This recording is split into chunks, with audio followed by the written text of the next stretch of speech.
Hello everybody and welcome back to a brand new episode of the NASCAR Heat 5 Career Mode. I hope you're all having a great day. Today we go racing in the NASCAR Legend Series, Truck Series, as well as the Cup Series at Darlington for the Southern 500. But first, we have some breaking news with Trackhouse Racing announcing today that Ross Chastain is set to pilot the number 99 car for the team next season. Current driver Sam Mayer, as you guys already know, is headed to McLaren next season, and that also means that JTG Racing will now have an open spot to fill next season as well. So a bunch of stuff kind of going on behind the scenes here. We got Ross Chastain moving over now to Trackhouse. Very excited to see what he's going to be able to do over there with that 99 car. Should be a nice step up for him, as it certainly hasn't been the season he's been looking for over there in that 47 car with JTG. But now we come through into the Charlotte dirt track here from the NASCAR Legend Series, getting ready to go green from a little bit further down the pack as usual. But this is a big race right here. This is an elimination race to get into the final four, and right now it was looking like it was going to be David Schildhouse. Ryan Newman, of course, already locked in from last episode with a win,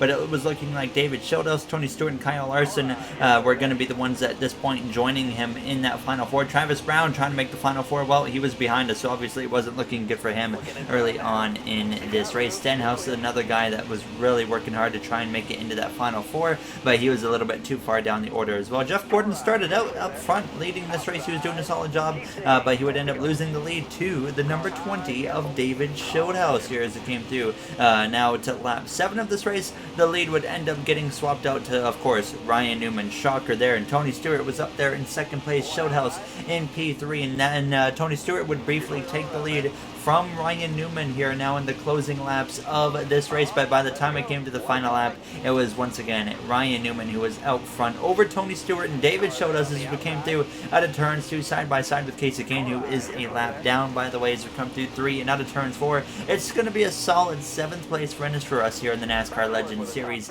and the round 4 or final 4 elimination race now, as we're going to look at who, sure enough, makes the final 4 here in just a moment. But of course, we're going to check out that finishing order first here. So of course, Newman with the victory, Tony Stewart up there in 3rd, David Schildhouse came runner-up, which is the closest he's been to winning so far, Michael Cozy Jr. in 4th, and Kyle Larson rounding out the top 5. So now what is the playoff grid looking like? Here is an image right here. Ryan Newman, David Schildhouse, Kyle Larson, as well as Tony Stewart advance to the final 4 to decide a champion in the NASCAR Legends Series in the next episode. Obviously, Ryan Newman looks like the favorite, but drop a comment down below on who you think is going to end up winning the NASCAR Legends Series Championship in the very first season of this brand new series. So I hopefully, of course, would like to see David Schildhouse win. He is winless so far this season, and he's probably going to be in a must-win scenario if he wants to be the champion, as I think it will definitely take a win and probably have to win the race over Ryan Newman if you want to get that championship. Now, as we come through into, of course, the now Truck Series race here for this episode at Talladega Super Speedway, we had subscriber Patrick Devine in the truck for us here, as he was, of course, at the back, as you cannot qualify well at a super speedway track. So he had his work cut out for him, to say the least here. But he was definitely just committing to the inside line, and he would be able to make up a lot of ground here in these just next few laps of this race, as he was trying to look to the inside of the 88 of Brett Holmes there. And sure enough, down this back straightaway into turns 3, he was just barely making up anything at all on his very first lap. So it wasn't looking good based off of how we were doing here on this first lap now, as we don't have a lot of time when it comes to Talladega in the Truck Series to get things done with at least the race lengths that I run now. So he was 4 wide though down the front straightaway. He was starting to make some moves, and we were actually just going to cut straight through to the final lap of this race. And again, 4 wide as he went down this front straightaway. Patrick Devine had worked himself up into the top 10 on this final lap of this race right here behind Josh Rayome as he comes through the center of turns 1 and out of turns 2. Tim Richmond leading this bottom line was actually a bit of a disadvantage. He seemed to be a little bit off the pace here, and that was really holding up this line that Patrick Devine was in. So it was the outside line really prevailing here down this back straightaway into turns 3 and 4 for the final time here from Talladega. But then you see the leader drops down. That's Ben Rhodes to the inside as they come through 3 and 4 for the final time. We get past the 33, so Patrick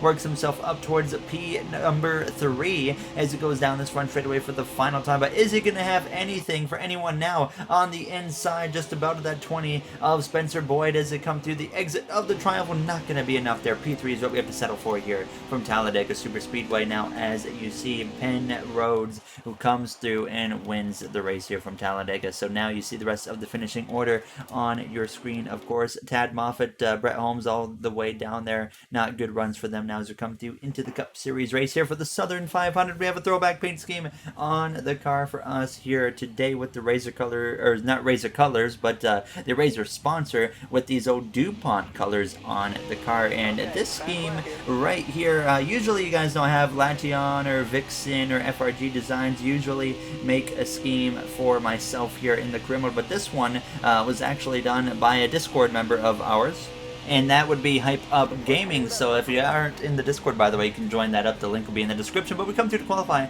with a P8 qualifying effort there in the Southern 500 with a 29.1 it was there. So Brandon Jones and Kyle Busch on the front row, a great qualifying effort for that Gaunt Brothers Racing team, and they are definitely in need of good effort here today in the Southern 500 if they want to make it into that round of 8. Still a lot of points up for grabs. Who knows what the point situation is going to look like at the end of this episode now, as we're going to get ready though to take the green flag. So a strong qualifying effort setting us up well for a track that we almost were able to win at earlier this season. Definitely building up the confidence here as we get ready to go green. Alright boys, last time we came here we were almost able to win, then the 22 got around us, and well, we know what happened after that. So it's going to be a tough one today, but let's go get a win. There you hear myself on the radio now as we're going to get ready to go green for the Darlington Raceway Southern 500. The second time we go to Darlington this season, so we got 2 throwback races this season there. As you see the 17 of Chris Buescher not looking quite like himself, as you see the pole winner of Brandon Jones, but Brad Keselowski gave up his qualifying position for a brand new set of tires. One of those playoff drivers deciding to take a risk here now as we're going to get ready to go green for the start of this first and opening stage from the 8th starting position. Now as the green flag is out and we are underway for the second race of the round of 12. A very important race. This really sets up the picture for what it's going to look like going into the next episode at Talladega Super Speedway. As you guys know, Talladega, an elimination race now in our NASCAR Heat 5 career mode. That you never know what's going to happen when it comes to a Talladega race. So obviously the concerns are high if we go in there maybe 20 points above the cut line, but if we can come out of here maybe 40 points above the cut line still like we are right now, I would be pretty happy and satisfied with that, and I would feel a lot more comfortable at least going into that race. So that's really the goal, is just keep out of trouble today, have a strong finish, and then get ourselves at least 40 plus points, or remain 40 plus points above that cut line, and then I think we'll be in really good shape going into Talladega. So you see we're making moves now at the inside of Christopher Bell there in that 20 car now, and we would move ourselves up into the top 10, so up into stage points paying positions here as we went down into turn 3. Kyle Busch was leading the way, took an early lead away from Brandon Jones now as we come through to the 3rd lap up the inside now of the 88 of William Byron, and we're going to be able to move through up now into that 9th position. So things were looking pretty good here for this car very early on in this race. And now we cut through to lap 5 out of turns 2, going almost up the inside of Hamlin. There we go, down the back straightaway. We do, sure enough, get side by side now as we go down towards turns 3, and sure enough up the inside of the 96 of Brandon Jones we go, and now up to P7. So things were looking good here, just running this inside line, and the car just overall felt really good as well now, as I didn't really think we were going to have to make any adjustments to it or whatnot. So now passing the 3 of Austin Dillon as well as we came through to lap 7 down this back straightaway. So sure enough up to into P6. Then we go to work there on the 19 of Harrison Burton, who seems to be a little bit off the pace here tonight in Darlington. While we pass him, move up now into the 5th position. So we are really making some good ground, but then the caution comes out, and that's going to now close the field back together, of course, and we are not going to have to come into the pit lane. So we are going to be staying out, getting ready to go back green, and now we have an advantage of being on the inside. And usually, I don't know what it is, but every time we come into Darlington, it feels like every single restart pretty much, we always end up starting on the outside line, and obviously you do not want to be on the outside line. Keselowski, by the way, coming into the pit lane, can confirm he was not the reason for the caution, so I'm not sure exactly why he's coming in, but we ended up gaining 2 spots. So all of a sudden, I'm assuming that before we hit the A button to come into the restart, a couple guys in front of us as well decided to come into the pit lane. So now we get back underway with 15 laps to go, and all of a sudden we're up here in the 3rd position as we go down into turns 1. So I'm assuming now I see 14 laps of fuel and we have 15 laps to go in stage 1. All of a sudden I realize why the guys were pitting. We are not making it to the end of this stage, or at least it's going to be very close now as we make a little bit of contact there with the 19 of Harrison Burton as we go down into turns 3. Hamlin side by side with Austin Dillon just behind myself now as we come through, though out of turns 4 we're going to have that advantage over the 19, but he's going to fight back strong there on the outside down this front stretch. But definitely could have come into the pit lane there to play it safe, but I don't know how it's going to work out. We still, of course, have time for a potential caution to come out, so who knows what's going to happen here now as you see the 18, the 22, Kyle Busch, Joey Logano, they were running away here in this first and opening stage now, so I couldn't even run them down. I got clear of Burton, and I actually lost ground, and then, of course, it doesn't help when you do that. Right there, I slam the outside wall on the exit of turns 2 and mess up even more, or put even more damage to the car, and then now on lap 24, though, we cut to Joey Logano coming into the pit lane. The first one of these guys up in front of us, Austin Cindric, by the way.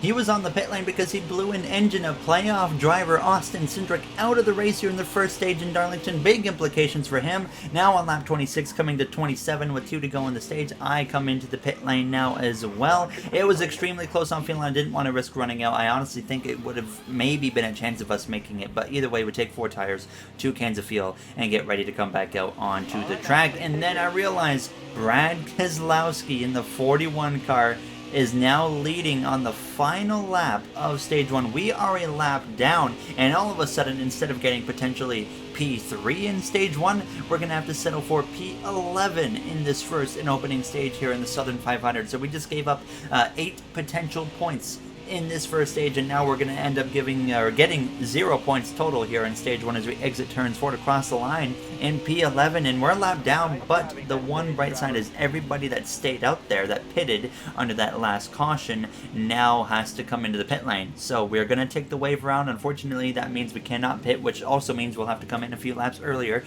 than the guys that are pretty much 8 and above on that lead lap right now. So a very weird situation going on here at the end of stage 1, but Cindric, the playoff driver, out of this race here. Very unfortunate for him, especially when it happens in the very first stage of this race. But now we're going to be P11, but we're actually on the outside. Everything was all over the place right here. I was so confused of what's going on, but nonetheless, we get ready to go green for the start of stage 2, which is now back underway here from Darlington, and now it is time to get amped in the Southern 500.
There you have the AM segment here from Darlington. You might be wondering, and when it said we were P11, we were starting on the outside for stage 2. That's because Harrison Burton was actually in front of us, not position-wise, just on track. Burton came into the pit lane under the last caution there between the stage breaks. Not sure why, because that would trap him a lap down, and now out of turns 4 behind Joey Logano here on the 4th lap. I hit the wall, and then as that's happening, the 22 of Joey Logano's blowing an engine as we go down this front straightaway. Our second playoff contender and a Penske teammate to Austin Cindric has blown up. I'm making mistakes. I was all over the place here down the front straightaway into turns 1. I hit the wall.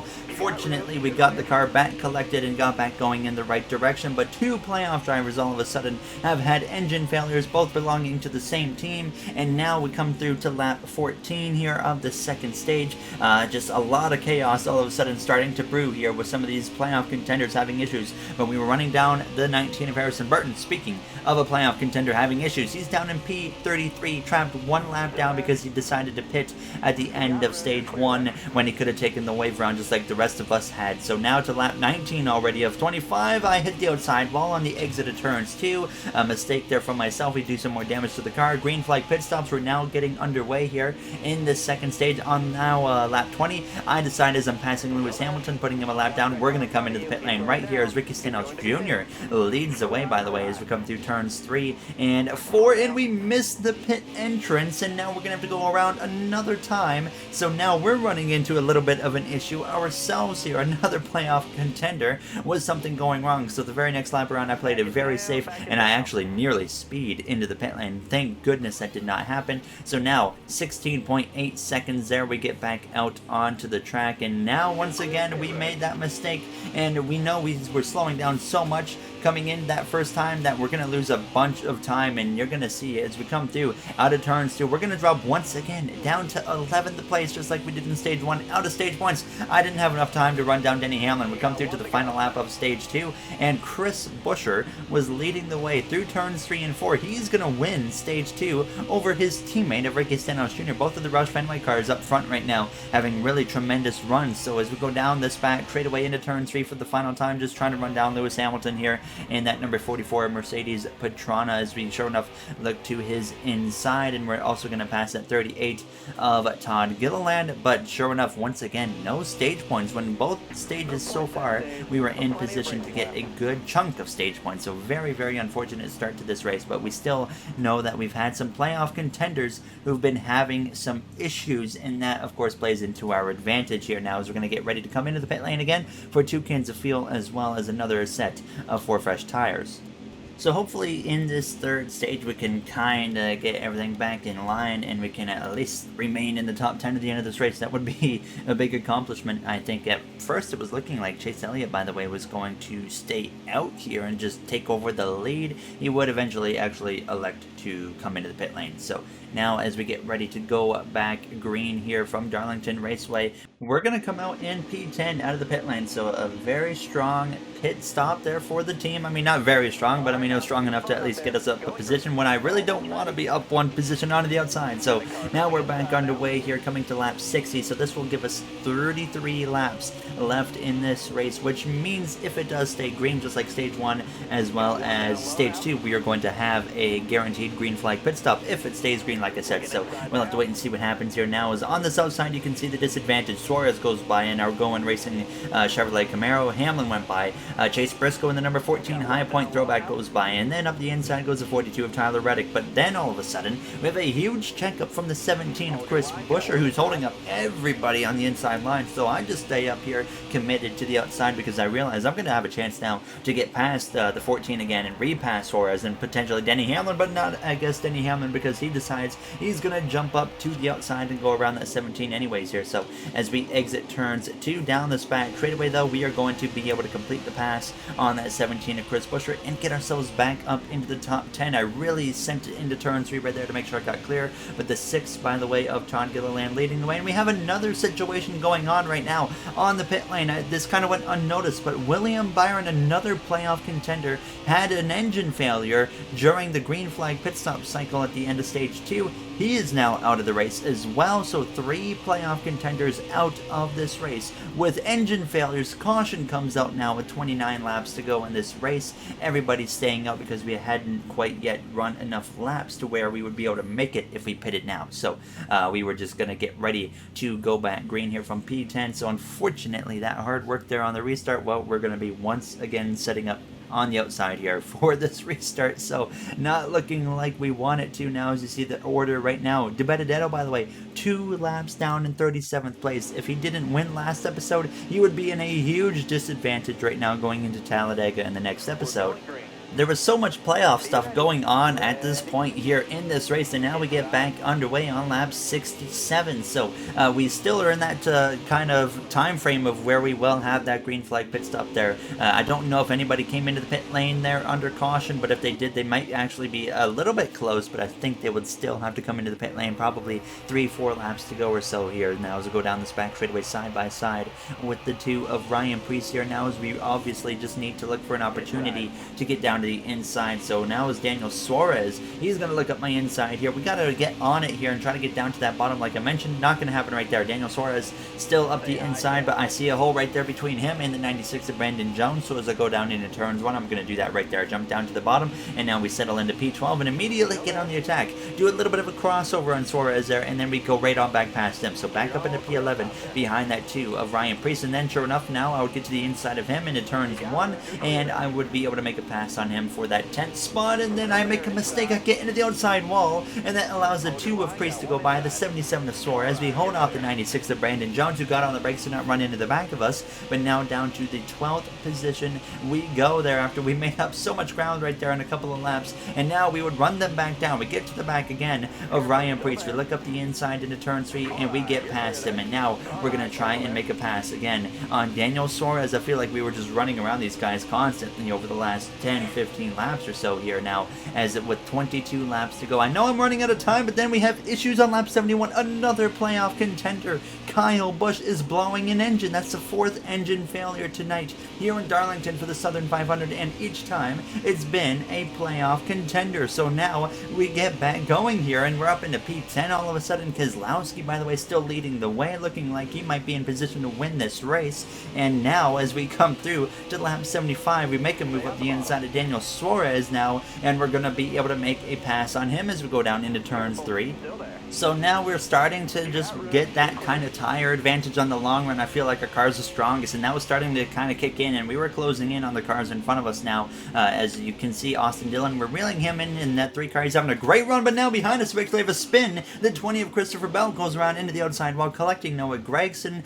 He got involved there as everybody piles in right there, but the caution comes out, and that's going to force everybody into the pit lane, which means no green flag. Pit stop makes it easier for us because we've really struggled with the pit lane here so far tonight. But I end up coming in for just 1 can of fuel and 2 right side tires, and everybody else took 4 tires, so I realized immediately I had just made a huge mistake. So now we are leading. That sounds great, right? But we are at such a disadvantage now as we are back underway that I would be shocked if we end up in the top 10 or maybe even top 15 now as we are back underway with 12 laps to go in this race. Now, a huge mistake for myself right there because we've been making the right pit calls a lot lately. We make the mistake here and there, and I did not need a mistake like that happening right now, but there is that one big advantage we have. 4 playoff drivers have blown engines in this race, and then we have Harrison Burton, who's been trapped a lap down all race. So that's 5 playoff drivers with some big issues, and sure enough, you're going to see the effect of the 2 tires compared to the 4 fresh tires that everybody else has right there. Keselowski goes by with the lead, Bubba Wallace goes by into 2nd place, and then Sam Mayer is going to go by into turns 3 on that Trackhouse 99 car. Now, as they just announced, of course, that Sam Mayer, of course, out at Trackhouse, Ross Chastain to Trackhouse next season in the career mode, but we would drift down on this outside line all the way down to P12 as we had some contact with the 96 of Brandon Jones, a playoff contender. Now as we're running into each other, we drop down to P16. I was extremely frustrated right here. I just moved out of the way. I said, you know what, you guys just go on by here at this point now as we're just trying to salvage a decent finish. As we go down into turns 1, it was all over the place. We were now 3 wide with the 19 of Burton and the 11 of Hamlin. We made some contact right there, and then Burton would actually end up getting past me. So now on lap 86, 7 laps to go into turns 1 and turns 2. Up in front of us, there would be some more issues. It was the 96 of Brandon Jones blowing a tire. He goes up into the wall. The caution comes out with 7 laps to go. Another playoff contender with some issues, but this time he is not going to be out of this race. So he will remain in the race, but he's going to have to go to the back. But fortunately for him, there's not a whole lot of cars on the lead lap. So Brandon Jones right now running P13. He's going to drop down to about P23. So very unfortunate for him, unfortunate for us. We're down in P18 here, coming up to what could be the final restart. We do gain 1 spot and have the advantage now of being on the inside at least here now. And it is going to be 3 laps to go here in the Southern 500 as the green flag is back out. Brad Keselowski, Bubba Wallace up there, your top 2 drivers right now. Kyle Larson was up in the mix, but unfortunately I held him up a ton, and now he's not even in the top 10. So as we go down into turns 1, Sam Mayer up there on P3 could spice it up there as Keselowski is trying to win his way into that round of 8 and then allow the Stewart-Haas Racing team to win the first 2 races of this round. And I played it very safe here on this restart. I didn't make any moves there. I just didn't have the car to do it. So it wasn't until the final lap when I really started going here. Now up the inside of the 82 of Christian Eckes in the Red Bull car. We get past him into turns 1. So Keselowski about 5-6 car lengths ahead of second place, which now belongs to Sam Mayer. In third place is Bubba Wallace as we exit turns 2. We're going to look to the right-hand side here of Hailie Deegan as we go down this back straightaway into turns 3 and 4 for the final time here on the Southern 500. Brad Keselowski leads the way out of turns 4. He will win his way into the round of 8. As we're side by side down the front straightaway there to the line. It's a photo finish there with the Ford car, but we barely get 14th place over Hailie Deegan, who has to settle for the 15th finishing position. No top 10 in stage 1, 2, or 3. What did we do all race? We ran top 10. But when it mattered the most, we were outside of the top 10 all 3 times. So very disappointing kind of in that sense. But overall, I think we still somehow gained points because so many other playoff drivers had big issues that were a lot more serious and significant than our issues. And you're about to see that here with the playoff grid in about 2 seconds now, as we're going to get a look at what that grid looks like after 2 races in this round of 12, setting up for the Talladega Eliminator. There it is. We somehow still gain points. We're 47 points above the cut line. Kyle Busch, after blowing the engine, is 53 points above the cut line, but Jones out by 5, Brandon Jones that is, Logano out by 8, Cindric out by 18, and William Byron out by 20. But it's Talladega Super Speedway. Anything can happen at Talladega. So who knows what's going to go down there? We're not mathematically locked in, but I'm feeling really confident. I mean, unless we DNF or something in stage 1 or don't get stage points in stage 1 and 2 and finish like 35th, that's like the only way we might get eliminated. So there you see the now Truck Series playoff grid. So our team is 26 points above the cut line, and in the next race for the Truck Series, that will decide the final 4. As well on the Xfinity side of things, we are only 1 point above the cut line going into that next elimination race at the Charlotte Roval, like I mentioned in that last episode. And then, of course, you see the Cup Series playoff grid one more time. So, of course, thank you all for taking the time out of your day to watch this episode. I really do appreciate it, and just appreciate overall the continued support. It means a lot to me, of course, now. So excited to see what happens in Talladega now, as we're going to, of course, try to play the team role, help our teammate Chase Elliott, help William Byron as well, and we'll see what happens there at Talladega Super Speedway and who will make it into that round of 8 now. So, of course, I would like to say thank you to the Go On Racing members here of MJ, Joseph 9001, Timothy Arline, Bubba Jr., Brett Durward, Dark Gengar Gaming, AJ Vasura, Russell Dixon, Kenneth Barnett, Dana9302, as well as King Matt XL. As I always say, you guys help me out so much, and I really do appreciate the continued support. And I'll see you guys in the next one. Have a great day, everybody.